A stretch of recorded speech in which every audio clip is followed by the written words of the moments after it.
Hello, it's Dr. Rhonda Johnson, and today is Saturday, June 4th, 2022. Today I'm discussing the current COVID surge. But first of all, folks, how bad is it?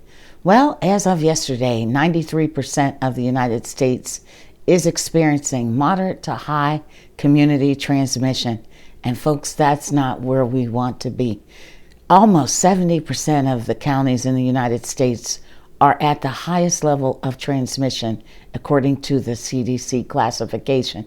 And the CDC says that infections are 5 times higher in the U.S. than this time last year.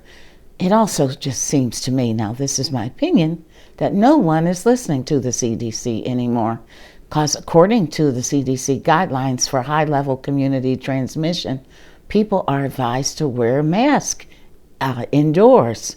So here's a question for you. Are most of the people you see wearing masks indoors in your community? Folks, where I live, people wearing a mask anywhere are a real small minority. So what are the downsides of this current COVID situation? Well, number one, people can get multiple reinfections. And you have to remember that COVID is not just a respiratory virus. It can cause a lot of damage to a whole lot of organs. Number two, for immunocompromised and highly vulnerable populations, this situation can wreak a lot of havoc on them. Number three, the risk of long COVID. The CDC says 1 in 5 people can develop long COVID. Number four, downside, all these new variants that can emerge.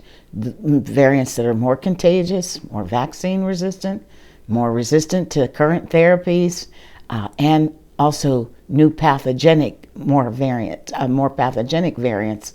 You know, there was a preprint out of Japan recently that suggests BA4 and BA5 Omicron variants are more pathogenic than the BA2 lineage. So by the end of the summer, these will likely be the most dominant subvariants in the United States, although it could be BA4, BA5, not sure which one's going to outcompete the other. And as long as this COVID pandemic continues, we'll just see more disruptions in the supply chain, a delay in people getting back to work in person, income instability, the whole spectrum of challenges related to this pandemic. And let's not forget, folks, that people continue to die from this pandemic. So ultimately, we'll have more deaths. So in closing, we have to remember that COVID is not over. Infection rates are very high in most of the United States. If you've had COVID, folks, you can get it again and again and again. So please get tested if you have these symptoms: runny nose, fatigue, sore throat, sneezing, headache, cough, and hoarse voice. And you can have other symptoms. Even if you think it's allergy or your sinuses, get tested and get a PCR test if your at-home test is negative. We want to break the chain of transmission of Omicron.